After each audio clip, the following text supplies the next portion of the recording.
Lucia, jaribu kushindana na tamaa zako za mwili. What am I doing?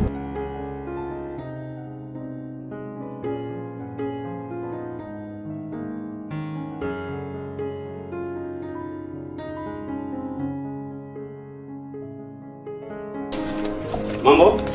Poa, karibu. Anipatie basi mzigo wangu. Samahani. Dada kashawahi.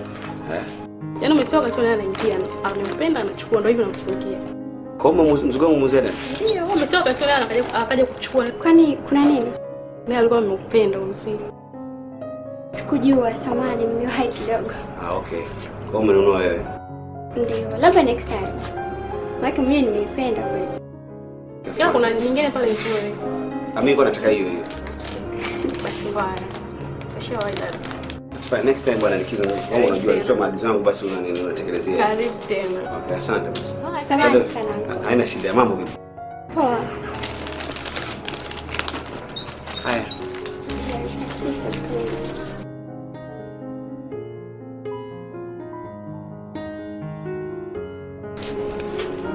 Asante.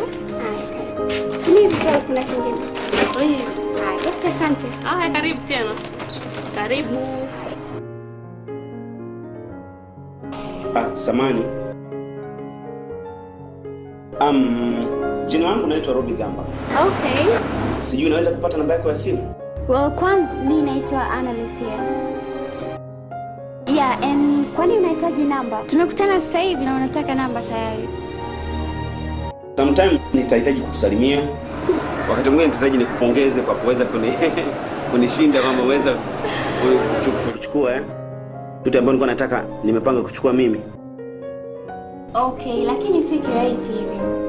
Yeah, we just met hapa, alafu unataka namba faster hivyo. Wewe ni una asili ya Latin America? Hapana, mimi Mtanzania. Nizaliwa hapa, nimekulia hapa. Kwa nini?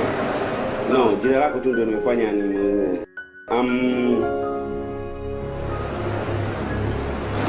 so unaweza nikapata namba yako simu? Why do you want it? As I told you kwamba sometimes naweza kuhitaji kusalimia, lakini pia nahitaji nikupongeze kwa ujasiri wako kwa kuweza kunishinda. Well, okay. Naomba simu yako.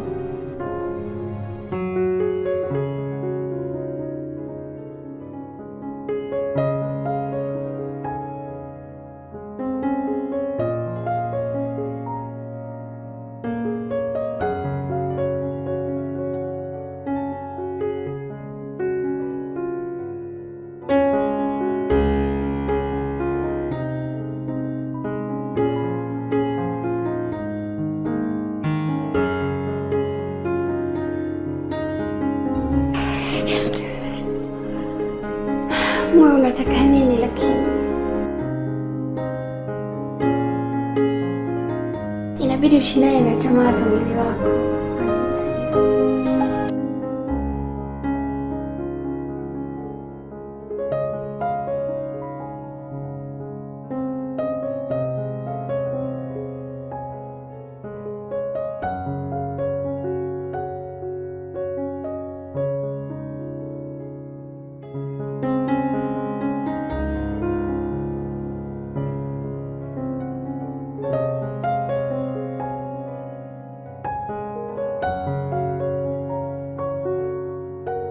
Unajua mimi sio mtoto mdogo. Mimi sio mtoto mdogo. Ninapokuambia kitu tu kama nimeshakifuatilia kwa kina. Najua mambo yako unayofanya. Sikurupuki tu ninapokuambia kitu. Ninapokuambia jua kwamba nina evidence ya kutosha. Watu kibao wanakuona unatoka lunch na wanaume. Au unanifanya mimi kwamba sina watu wa maana ambao wanaweza kuja kuniambia kuhusu habari kuhusu wewe. Kiza nikwambie. Mimi siwezi kukulazimisha wewe kubali ninachokuambia mimi kwa ni kweli ama si kweli. Unielewa? Hiyo mimi hainihusu. Na kama nikitaka kufanya kitu mimi nafanya, yaani siogopi, unielewa? Kwani kuogope wewe nani? Wewe babangu. Alafu sikiza nikwambie. Mimi mwenyewe najua nini cha kufanya maisha haya. Unielewa? Kwa ninapokuambia kitu fulani sifanyi, jua sifanyi. Wewe mara ngapi nakuta na message kwenye simu yako au message za wanawake ninapokuuliza kunipa jibu lolote mimi nakubali? Kwa nini wewe unashindwa kukubali ninachokwambia? unatakiwa utumie akili. Wewe ni mwanaume, sio kila kitu unachoambiwa kwa kwenye wewe unasema. Lazima utumie akili. Wewe vipi? Okay, fine. Kwa ina maana wewe ninaposikia kitu nisikuulize, kwa sababu wewe ukinapoulizwa kitu unakuwa ni mjeuri, unakuwa unajua sana, unataka kuwa juu zaidi ya mwanaume. Nisikuulize kitu, si ndio unavyotaka wewe? Sikiliza nikwambie. Napenda sana kuulizwa, lakini pale inapobidi. Sio kila unalisikia wewe tu ni kweli, kila unalisikia tu wewe ni kweli. Wewe ni mwanaume, tumia akili. Vipi? Kwa mimi situmia akili. Kumbe na kurupuka katika mambo unazungumza. Hebu nisikilize wewe Julie. Nataka nikwambie kitu hiki kwamba elewa, mimi ndio mwanaume. Kama unataka kuwa na mimi, basi fuatisha vile ninavyotaka mimi.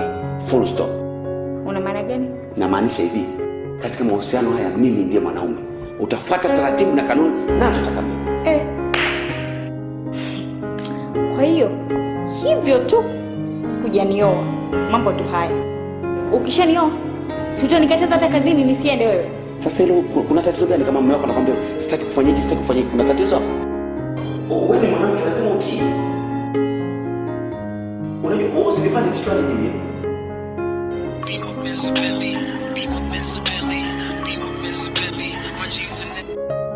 Hello? Robi hapa mimi. Lucia hapa. Mambo vipi? Uko wapi? Niko nyumbani. Niko nimeboeka tu. Nisalimie. Hello? Kwa hiyo kwa tabia yako hii ya kupigiwa simu na wanawake zako, nafikiri kila mtu anafanya hivyo vitu, si ndio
Kumbuka hasira ni hasara, tafadhali bwacha. Sikiliza nikwambie, mimi sio mtu wa kukaa kubadilika, umeelewa? Na kama huamini, wewe kaa uendelee kunisubiri hapo, afu uone kama utauona mguu wangu tena hapo kwa. Subiri kwanza. Nisikilize. Ni mara ngapi mimi na tumegombana na tumeweza kukaa chini tukatatua matatizo yetu? Ni mara ngapi mengine unakosa tena makubwa zaidi? Mimi nakuwa na roho ya huruma na kaa chini na kusamehe. Lakini wewe jambo dogo tu limetokea unaamua kuondoka. Kweli? Nakwambiaje? Wewe si muamini. Sasa endelea kusubiri hapo. Julie, hebu acha mchezo wa kuigiza. Wewe endelea, wewe si muamini. Endelea kusubiri hapo, alafu uone kama tangu. Wewe unaondoka.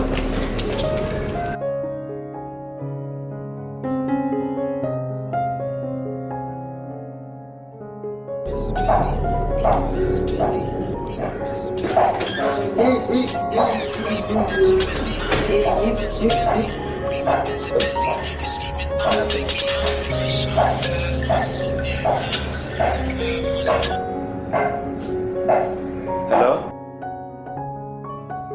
Ndio nimeona nikupigia, manake jana simu ilikatika katika mazingira ya kutatanisha kidogo. Nikasema nikupigie nikuulize what was going on. Kuna matatizo kidogo yalitokea. Vipi, tunaweza kuonana kuongea kidogo? Basi nakutumia message kukuelekeza jinsi ya kufika nyumbani kwangu.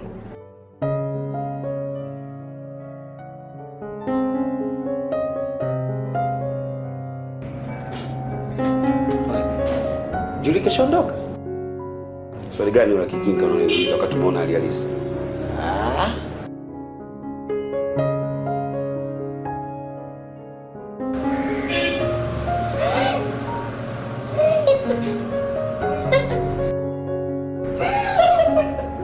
Kinachokuchekesha kwa nini?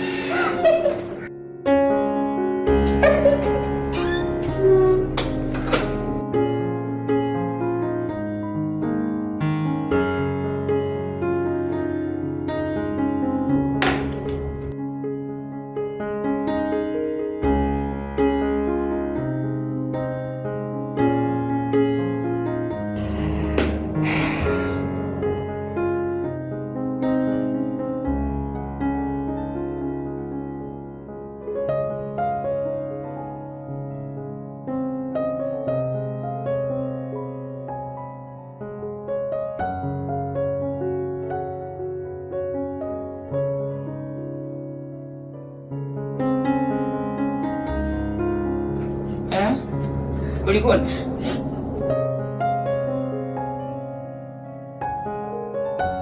Ulienda kutafuta maisha.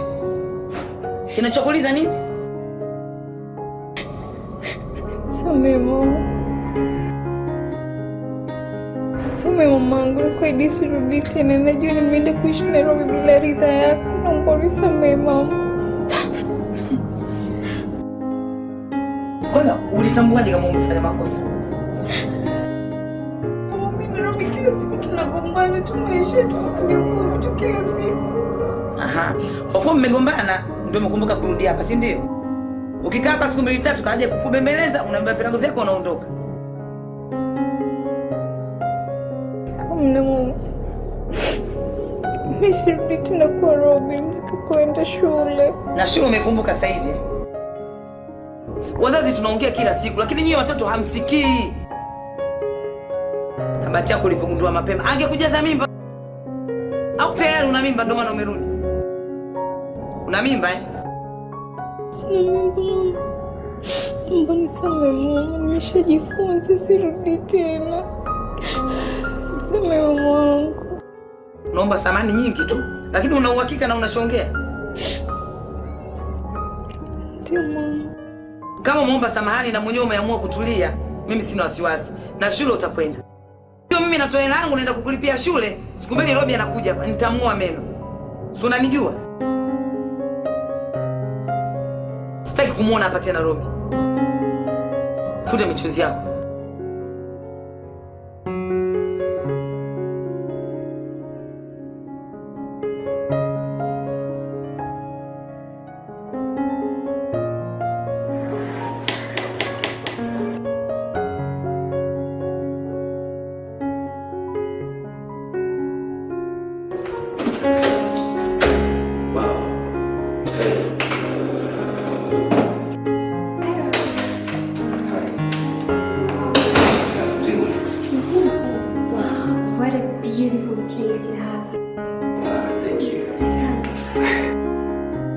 Mimi nifikiri utapotea njia, lakini unaweza kufanikiwa.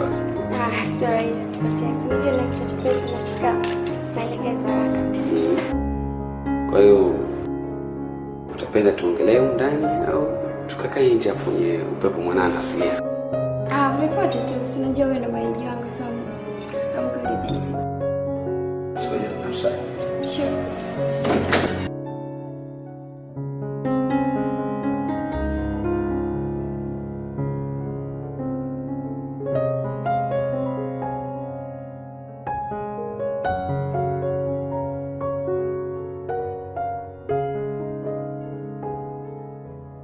Mara nyingi huwa nikitaka kutulia wanakuja huku. Ni sehemu ambayo naipenda sana kukaa sababu kuna upepo mwanana tena ule asilia. Kweli kutulia. I like it. Wewe unajishughulisha na nini zaidi? Mimi nafanya kazi Swissport. Niko pale kama system administrator for like 2 years now. Okay. Yeah. Sijui mwenzangu unafanya nini? Mimi nafanya biashara. Okay. Biashara gani? Ni mjasiriamali. Nina kampuni yangu ambayo inahusika na kusindika mvinyo. Na nashukuru Mungu sasa hivi nina masoko hadi Ulaya. Wow. Unajua ndo maana unajua nilipoingia hapa I saw this big house nikajua lazima utakuwa involved na something big. It's big like that. This is huge. Kweli. I'm trying. Natumani kwamba huko mbeleni nitaweza kuwa kidogo katika hali nzuri zaidi. Hata hapo ulipofika si haba. I mean, kuna watu ambao hata nusu yako hawajafikia. Seriously. So you should be thankful. Okay. Kitu kingine ambacho nilihitaji kuongea na wewe.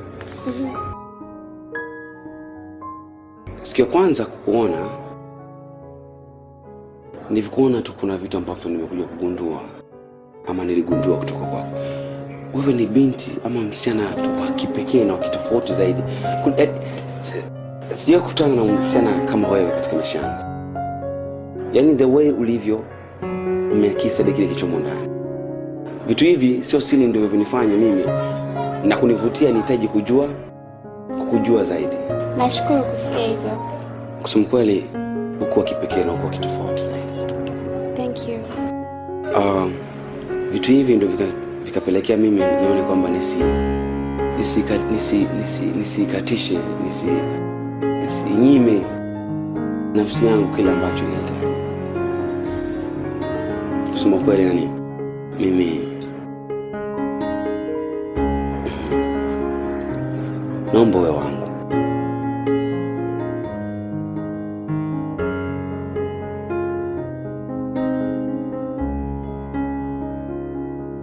Serious, naomba wewe wangu na nitafurahi kama utakubali ombi langu kama utakubaliwa.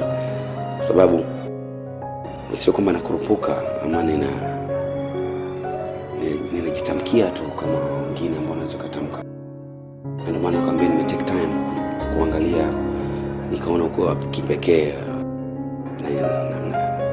namna ambayo inapendeza si kwangu tu. I hope inapendeza hata Mungu. Ndio maana nikaomba ningependa wewe wangu. Tafurahi sana nikipata kibali hicho. Tafadhali.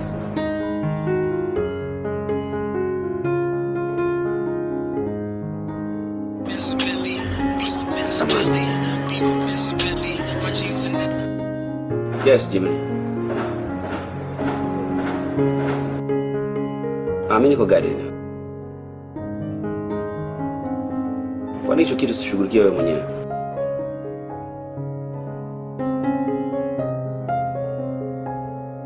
Okay. Nakuja muda si mrefu. Samahani. Yeah, sasa. Anyway, mimi naona time inazidi kwenda. Kuna mahali nilikuwa natokea kwenda, so I think tungeahirisha mazungumzo yetu kwa next time if you don't mind. It's getting late.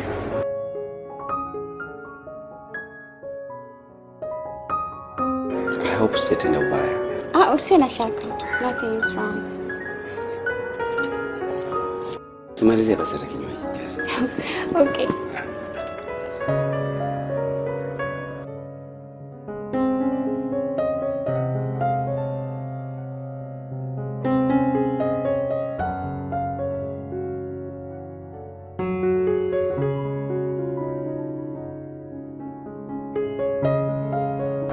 Sijakuelewa kwa nini kwa unacheni kwa nini kwa nini? Mimi sijaongea naye chochote. Lakini kwa hali jinsi nilivyomuona alivyoingia nayo. Wewe nenda tukaongea naye. Tenda kuongea. Mbona umeshinda kuongea naye? Umeshinda kuongea naye? Mimi nimeza nani? Basi nimeza naye chochote. Sasa sikia, wewe nenda ndani kamjibu vyote vile unavyoweza, sawa? Wewe hebu sikia. Sisi wote watu wazima. Hapa la msingi. Wewe nenda kaongea naye ndani. Chochote kitatokea. Mimi niko hapa nje.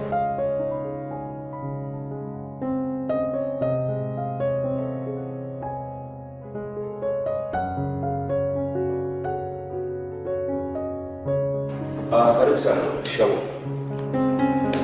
Mimi nadhani mimi ndio nikukaribisha kama taratibu zilivyo. Alianza kufika ndio mwenyeji. Anyway, sio mbaya kwa kuwa hapa ni kwako. Marahaba na asante.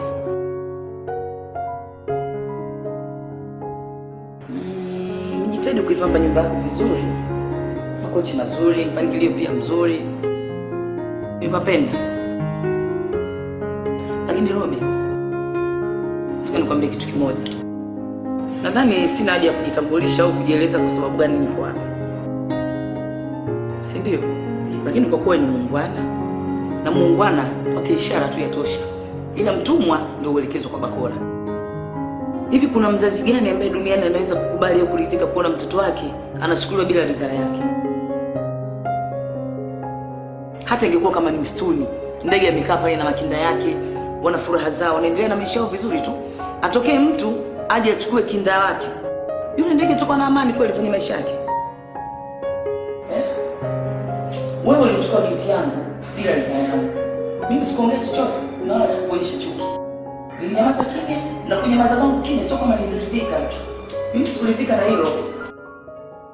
Na siku zote maji yaliyotuama ujue ndio yana kina kirefu. Sasa nakwambia hivi, binti yangu amesharudi kwetu. Yuko nyumbani kwetu. Sifikiri na wala sitaki kuona tena unamsumbua akili yake. Umenisikia vizuri? Sitaki kukuona na wala sifikiri kuona wewe unarudi tena unamsumbua binti yetu akili yake. Ndio mama, nimekuelewa. Na leo una bahati wewe. Yaani nilivyotoka huko, nilichotaka kuja kukufanyia hapa ndani, usingekuwa uamini maisha yako. Kwa hiyo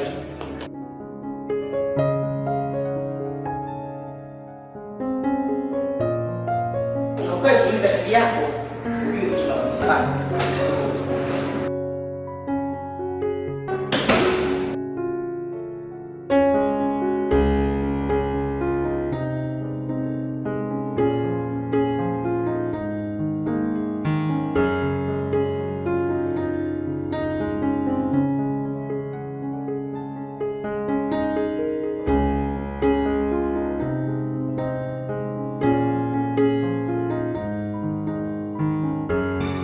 Ulivyokuwa unamchukua yule mwanamke, haukujua kama mamake ni mkali kiasi kile. Jimmy, unajua kuna wakati binadamu watu wanafanya mambo bila kufikiria. Lakini pia msimamo ule binti ulisaidia sana kwa sababu wazazi wako wenyewe walitaka aendelee kusoma. Lakini yeye akapingana na hilo kwamba anataka kufanya kazi kusudi awe huru zaidi. Akaamua kuondoka na wazazi wake wakashindwa kumdhibiti. Na nikuulize swali moja. Hivi ni kweli unampenda yule binti au unataka kumrubuni tu, kumchezea tu alafu ikawa basi? Manake ndani ya wiki hii nimekuona takriban ya wanawake si chini 10 ama 12. Unaingiza tu. Sasa sikuelewi kama hata mmoja hapo ushamchagua wa kumuoa. Mimi ndoto za kuoa kwa sasa bado. Sababu nimeshuhudia watu mbalimbali jinsi wanavyohangaika na ndoa zao. Nimeshuhudia watu mbalimbali wanavyoteseka na ndoa zao. Unaweza kukuta mtu yuko na mke wake, tena mke wake mzuri ndani ya ndoa, lakini akaangalia vya nje. Mtu yuko na mume wake mzuri katika ndoa, lakini akaangalia vya nje. Kwa hiyo kutokana na hali imenivunja tamaa hata kuoa. Ndio maana mimi naona ni bora niwe na msichana huyu Kesho na kesho kutwa nikimchoka na mtafutia kisa basi namwacha. Ndio mnavyojipelemba wenyewe na maneno. Wataalamu wenyewe mnajipelemba tu na maneno. Unajitahidi kuniingiza katika njia lakini bado hujafikia pale. Wewe umeharibu. Nini? Sababu ulikuwa na uwezo kumwambia kwamba huyu hayupo basi akaondoka zake. Lakini ukaamua kunipigia simu zuri je niongee na yule mama. Na unamjua yule mama anaongea. Mimi nilifikiri kwamba unahitaji kunisifia. Kumbe unanipa ujinga bado. Uone kama leo baada ya kukutana na yule mama mambo yote yamekuwa sawa kabisa kuliko ungeka viporo ambavyo havina hata msingi vya baadaye. Umeelewa? Mimi nafikiri kwamba ni la msingi kukutanisha na yule mama. Tuachane nayo, turudi huko katika masuala haya ya wanawake. Nataka uniambie kuhusu hivi issue ya videmu vyako. Hivi uone kama unavyochukua na kubadilisha vile, mara umechukua hiki, mara umechukua hiki. Uone kama vile uwatendei haki. Si bora tu ungewaambia kuliko kufanya hivi unavyofanya.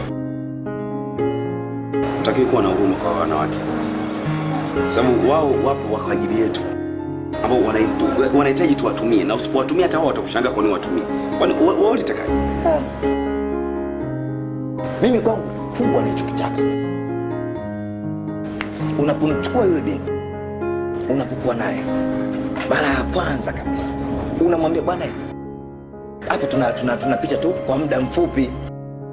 Yaani isiwe kama vile unampa open relationship. Alafu kawa ndo basi. Sikweli.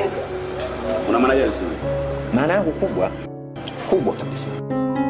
Ninakuja kuomba kwamba hivi vibinti unavyovichukua hivi vidogo hivi unavyovichukua hivi binti, ukiviacha baadaye vinapuuza.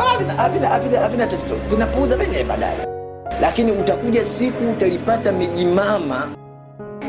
mijimama ya ukweli. Ukija kuiacha itakuloga.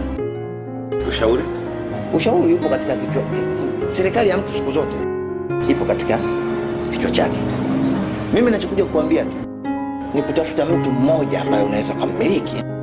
Hata kabinti tumekitafuta kabinti kadogo kazuri kama vizuri tukaondoka unakeka ndani. Una hivi.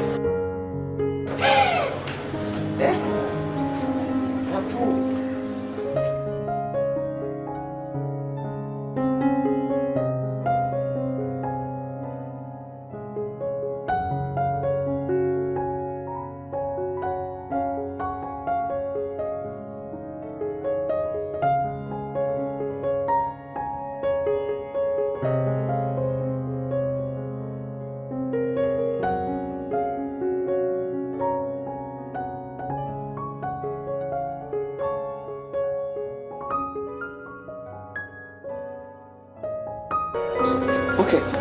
Kitu kingine ambacho nilihitaji kuongea na wewe. Siku ya kwanza kuona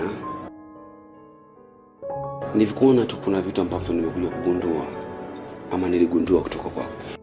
Wewe ni binti ama msichana wa kipekee na wa kitofauti zaidi. Sijawahi kukutana na msichana kama wewe katika maisha yangu.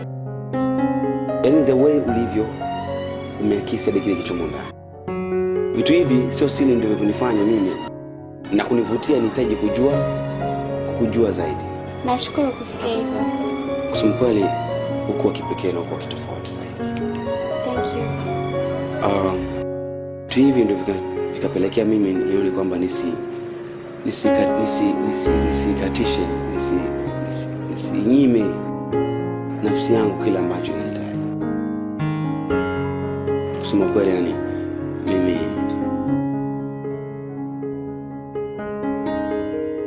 naomba wewe wangu.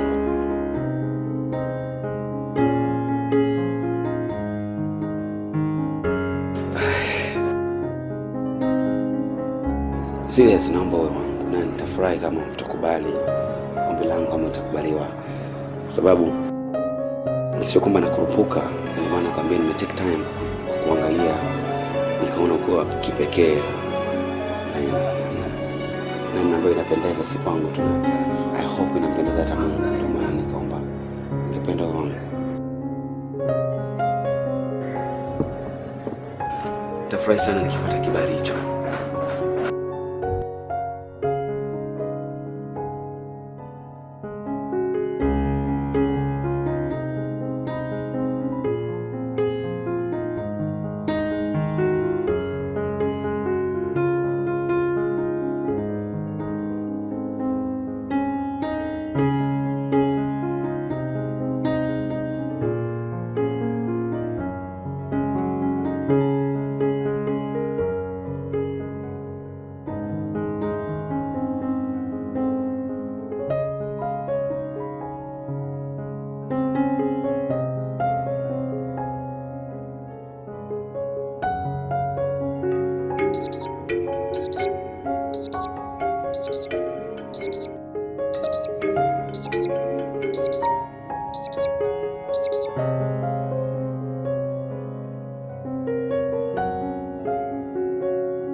kwema, manake sio kawaida yako kunipigia asubuhi hivi. Kuna habari njema kweli? Mimi sina pingamizi lolote kukupigia simu wewe binti yangu. Saa yoyote, muda wowote ninapojisikia na kupigia simu. Nashukuru mama. Maana mwenyewe nilikuwa nafikiria sijui nitakuja kutembelea. Lakini unajua sasa hivi ni mapema sana, watu wengine hata hawajaamka sasa hivi kitandani kwao. Nimefurahi sana kusikia sauti yako. Kwa umeshinda kabisa kusubiri mpaka papambazuke vizuri. Mama bwana. Nimefurahi sana, nakupenda sana mwanangu. Asante mama, nakupenda pia. Okay, bye. Okay, bye.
Karibu nafungua.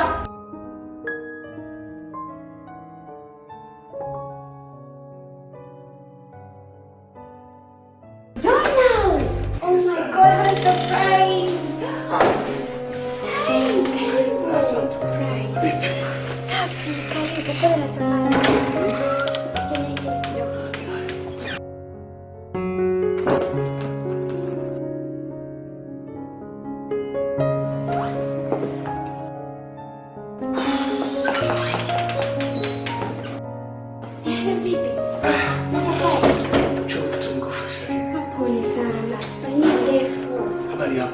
Salama kabisa, yani I'm so surprised. Kutegemea kabisa kuona siku ya leo. Mwanzo kupendeza. Asante. Vipi lakini? Salama, namshukuru Mungu. Nimepewa likizo siku 5. Nikaona ni vyema nizitumie na mpenzi wangu. Tukae tupige story, to enjoy. Oh wow, that would be so nice.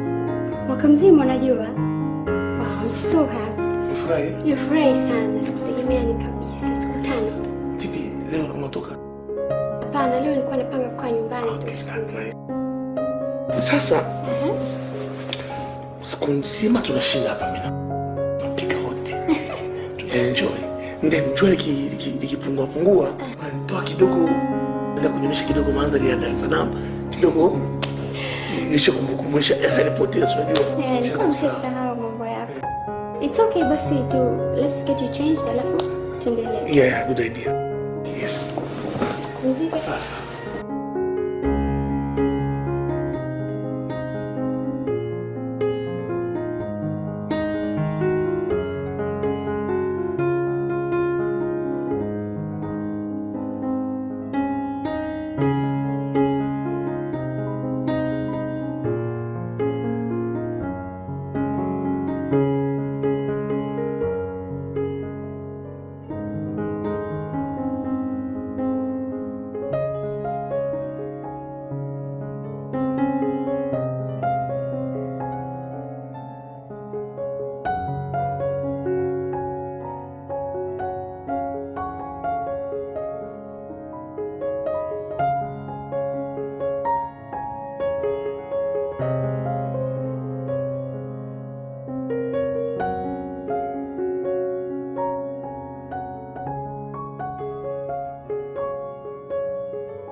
Wewe kwenye akili yako ulifikiri ile pombe imechanganywa na asali au ulifikiri pombe chai?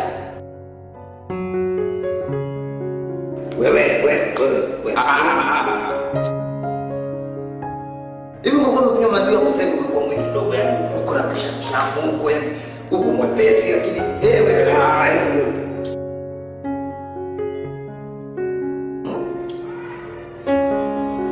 ile kitu alcohol vivu chovu sasa leo kubadilisha mazoezi.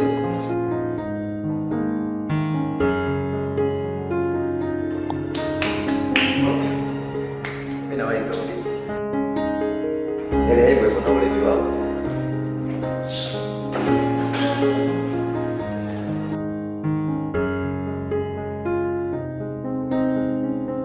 Ulevi au uchovu? Ulevi wa kijinga.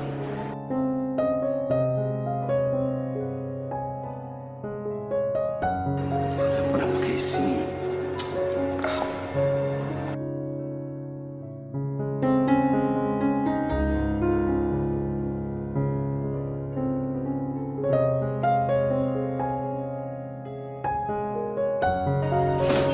Afadhali umekuja mpenzi wangu. Unajua nilikuwa nabueka mwenyewe jumba lote hili peke yangu. Ni kweli lakini na taarifa unajua sitoka siku nyingi kwa sababu nimepewa ruhusa siku 5 tu. Here we go again. Baby. Mbona Yaani hujui naumia kiasi gani ukaa peke yangu hapa. Yaani mwaka mzima nakuwa na mara moja. Imagine 5 days. How is that going to help us? Katika mahusiano wetu, how is 5 days? Imagine 5 days in a year. Yaani sioni tunakuelekea. Lakini darling, unajua kwa nini niko hivyo? Wewe hapa uko kazini. Na mimi nimepelekwa kule kwa mahamisho ya kikazi. Na yote ya tunafanya fighting for our future. I understand that, my love, and I respect you for that. Kisa tutaendelea hivi mpaka lini? I'm getting tired. Hata hivyo, mkataba ambao mimi ninao huko sasa hivi hautuendeleza ile miezi 6. So, soon tutakuwa pamoja tena. Au uko na ushauri gani? Ukweli mimi ushauri sina kwa sasa. Zaidi tu ya kuwa na moyo wa subira. Sina ushauri. Au ushaanza wivu tayari? Sio wivu, and you know that. Sio wivu. I'm just concerned. Na baby, kwa nini tusifurahi kwanza siku 5 zilizopewa tukaa kulumbana? Nenda. Kwa hiyo tusende kwenye maisha. Oh, mwake mwenye nasikia njaa. Yule beba hapo ndio baby. Acha pale. Kuna baby. Sikutaka hata kutumia nini? Yule baby.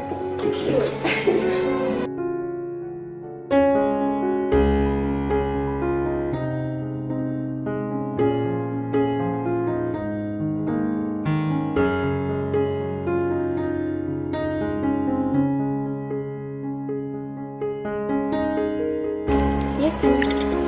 Nilikuwa nataka baada ya miezi 6 hii project kumalizika. Niombe tena likizo miezi 6 ili baada ya ndoa yetu tupate muda mrefu kupumzika tukiwa pamoja. Miezi 6 tu. Niona kama haitoshi. At least ungefanya mwaka mmoja au miaka miwili. Unajua it's been a while. Au unaonaje? Unajua kwanza polisi. Najua machungu. Ugumu. Ukweli. Na ukizingatia lile jumba lilivyokuwa kubwa na kuna huruma sana. Unajua hata mimi nikiwa Mwanza huko kuna wakati unafikiri kwamba niko labda niko Rwanda, Burundi au Kongo. Kama mimi niko ugenini yani. Sema kweli hata mimi kama sio kazi nilikuwa nanieka hapa. Ningehamia tu Mwanza tu tunaishi wote kwa sababu it's too much now.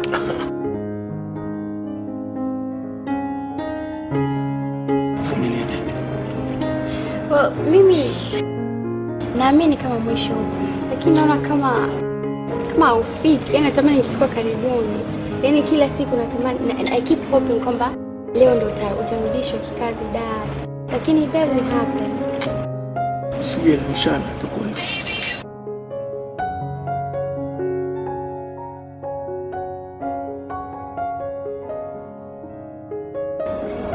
Ni mwana mkatazimu. Achana nayo baby. Yaani umepata siku 5 tu za kuenjoy na mimi unataka worry about Sim sasa. Let's talk about us, okay? Sawa baby. Na kitu kingine nimefikiria ni kwamba tupange utaratibu wa kwamba kila end of the week wiki unakuja kule Mwanza, wiki ijayo imeenda kila wiki. Yeah. Abe, umesahau ulivyokuwa mvivu lakini kila wiki kusafiri. Can I really do that? Au umenisahau? Sijali, mwanzo kama mgumu lakini kisha tutazoea. Mimi tushika wewe. Okay, mimi nishamaliza. Yeah, let's go.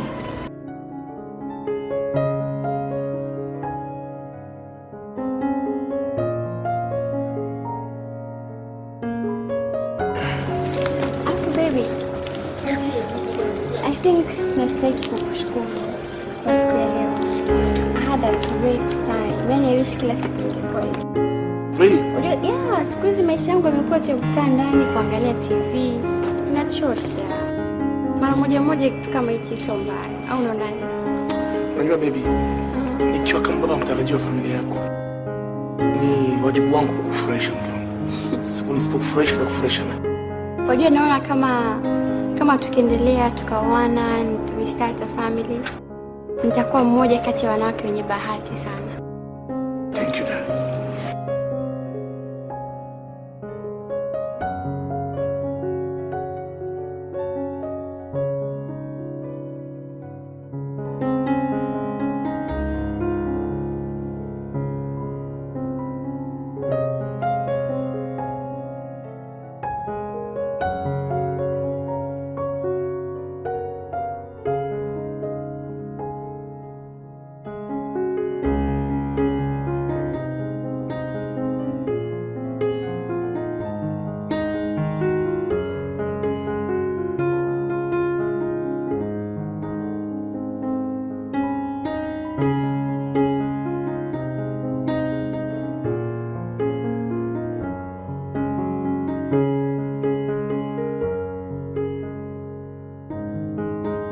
Baby, Yes, darling.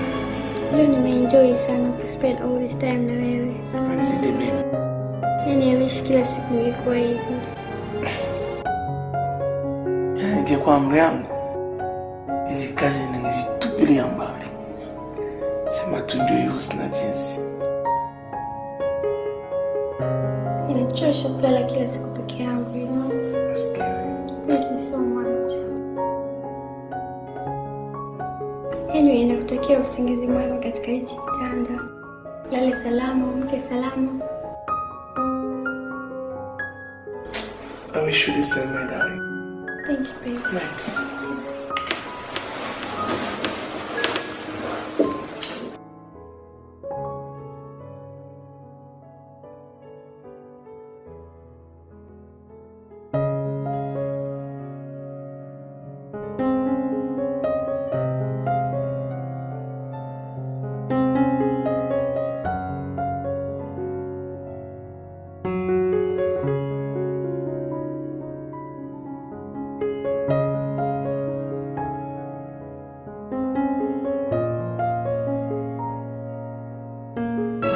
Mbona hapokei simu? Kwa nini?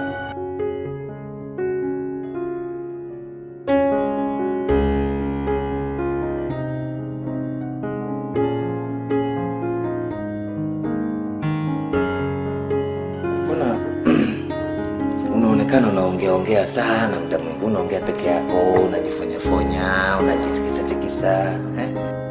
Hebu niambie, kuna nini hasa kikubwa ambacho kilichokusibu mpaka umekuwa katika hali kama? Au ndio tayari ile safari imeshaanza baba?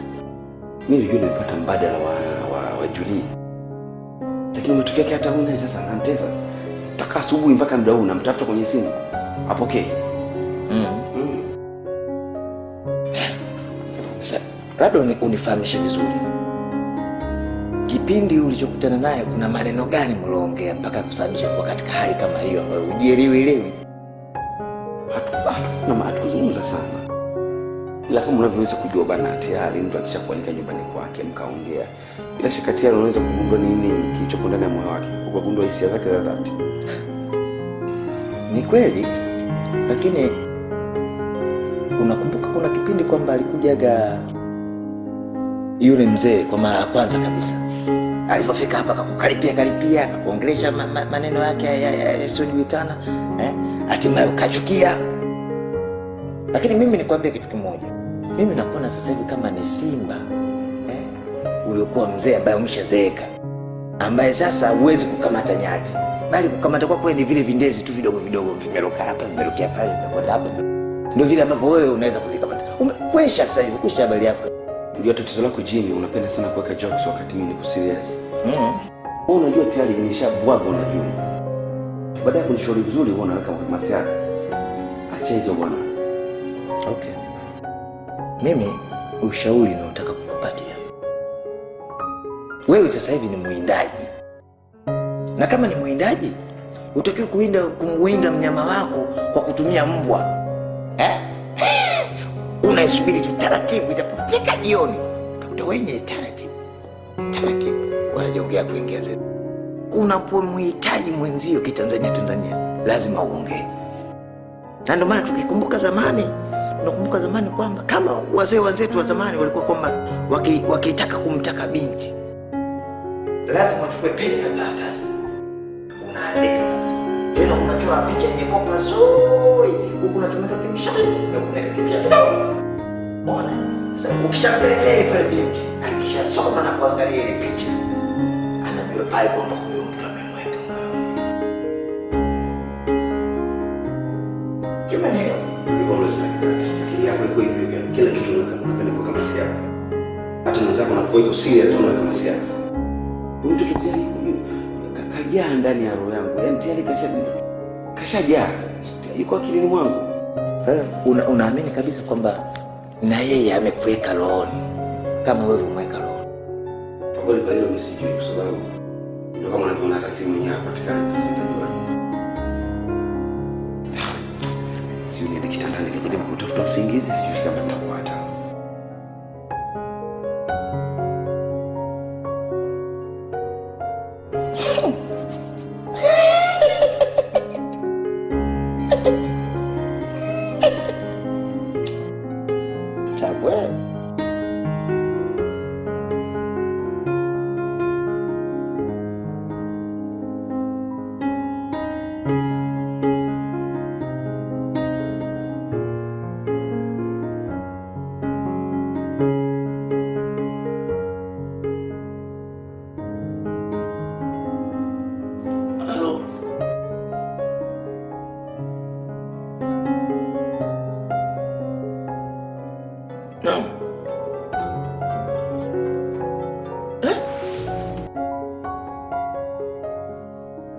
Jamani, hivi ni amjui maana likizo?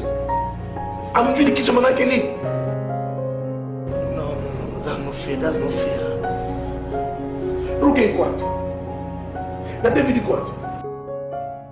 Hata kama mnanima uhuru, mnanionea jamani. Lakini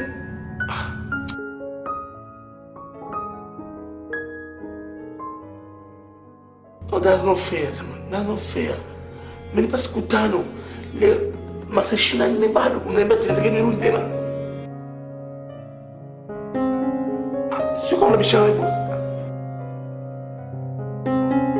Okay, chief. Acha na utaratibu. Vipi baby, mbona kelele alfajiri? Is everything okay? Bibi, sina lazima kuondoka.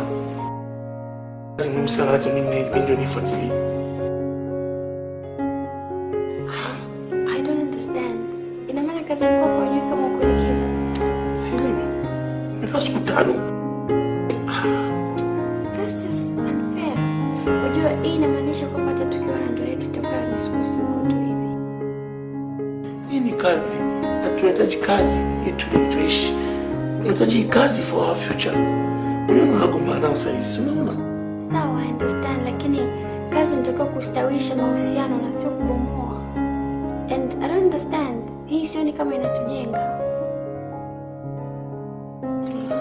Umefika jana, tulio asubuhi nataka kuondoka. no choice. Actually, nikusikilize. I don't care. I need you here. I need you right now. Nimechoka kwa peke yangu.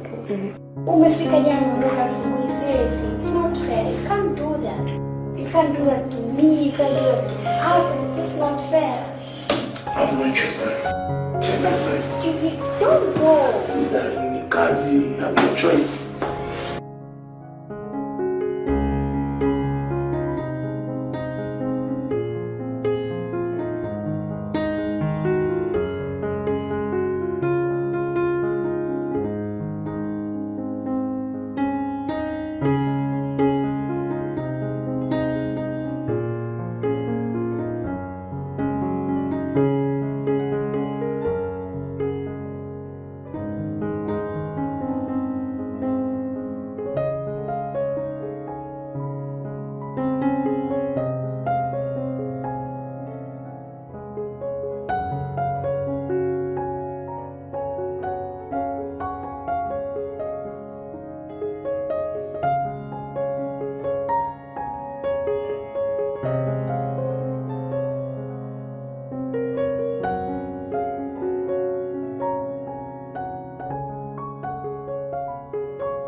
Baby, yes, I have to go kwa sababu ni kazi.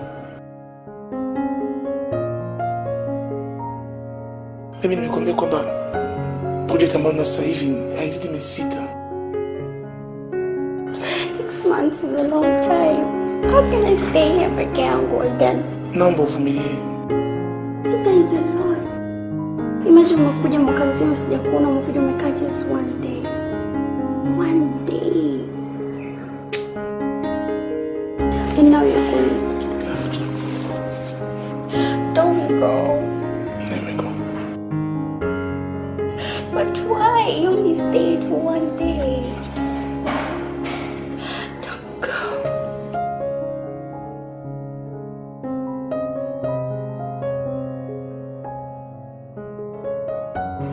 Don't go. Please. Don't leave.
Hello?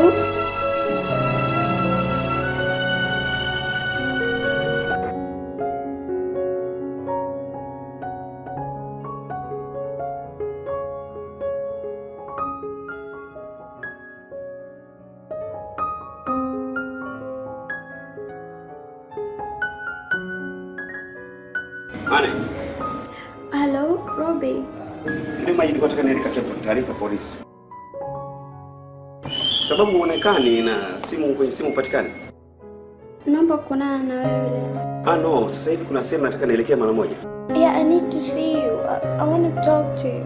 Haya basi, baada ya mizunguko yangu hii alafu nitakuja kwako. Nitajitahidi tuonane leo. Sawa basi, ukimaliza hizo kazi zako just try and come by.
Asante.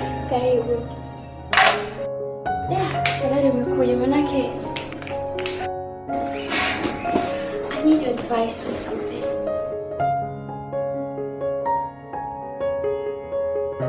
Kuna jambo linaniteteza nikasema labda nikuombe ushauri. Unaweza kunisaidia cause yani mwenyewe ni kama mbumbumbu tu. I don't know what to do.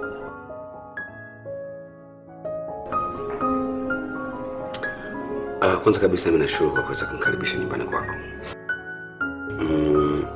Pili nashukuru kwa kuweza kunichagua niwe mmoja wa washauri wako. Na tatu natumaini kwamba nami utanishauri katika jambo linalotatiza katika maisha yangu. Sure. Kabisa. Yep. Well, naona ili kuokoa muda ningeenda tu straight to the point. Mimi hapa nina mchumba.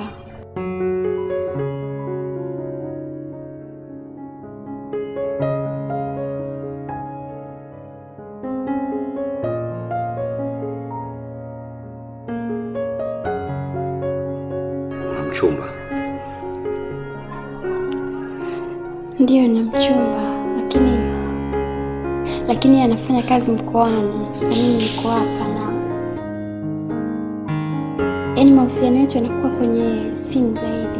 We only talk on the phone and that's it.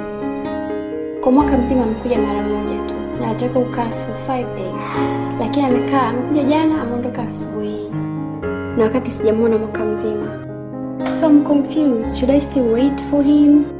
Or do I move on? I don't know.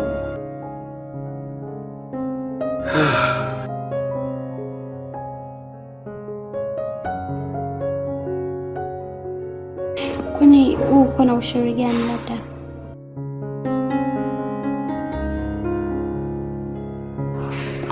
I'm sorry. No. It's okay. I didn't mean to. I hope you don't take it the wrong way. No, it's okay. Are you sure? I'm okay.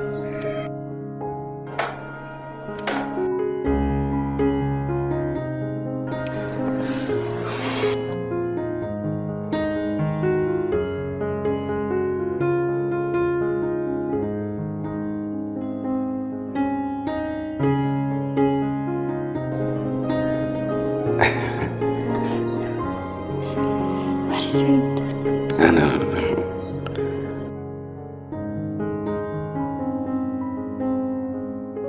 You know, I wish you could go on. Well, guess what? I am all yours. Really? Kweli kabisa. I'm all yours from now on.